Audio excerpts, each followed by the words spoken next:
बिस्मिल्लाहिर्रहमानिर्रहीम। अस्सलाम वालेकुम। आज हम जेंडर स्टडीज़ के कुछ बेसिक एमसीक्यूज़ देखेंगे जो over the year past years में या पास्ट पेपर्स में आए हैं। बिल्कुल to the point basic MCQs हैं ये। पहला एमसीक्यूज़ है that is sex refers to biological traits. जो सेक्स है उसका ताल्लुक़ होता है जेंडर स्टडीज़ में कि मेल और फीमेल में बायोलॉजिकल ट्रेड्स कौन से हैं।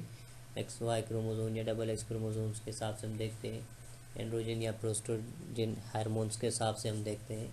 So sex is particularly refers to or related to biological traits. The second is gender refers to sociological traits. अब जो जेंडर है उसका ताल्लुक जो होता है वो सोशोलॉजिकल ट्रेट से होता है कि सोसाइटी ने कौन से रोल दिए हैं जेंडर को, how society sees male and women. जो मेन और वुमेन है उनको सोसाइटी किस तरह से देखती है और उसको कौन से रोल देती है। Sex is nature.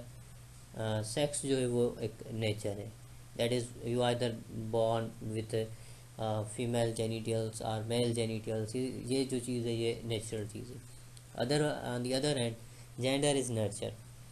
From the first day of your birth आपको नर्चर किया जाता है कि आप अगर गर्ल हो आपको ये बिहेव करना पड़ेगा, कि अगर आप बॉय हो आपको ये पर्टिकुलर बिहेव करना पड़ेगा।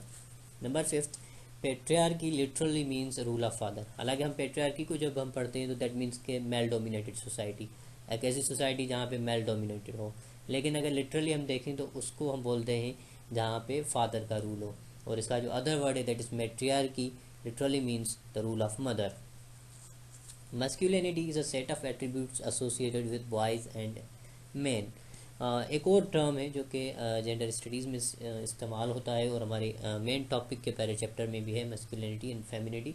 ये वो एट्रीब्यूट्स हैं जो कि आपकी सोसाइटी ने एक मतलब मेल या फीमेल को उसकी सेक्स के हिसाब से उनको दिए हुए हैं कि that man is rational, he is strong, is powerful, protector, saviour of women, breadwinner. और on the other hand vice versa women को वो प्रोटेक्टेड, रेशनल, ऐसी कुछ एट्रीब्यूट्स उनको दी गई हैं।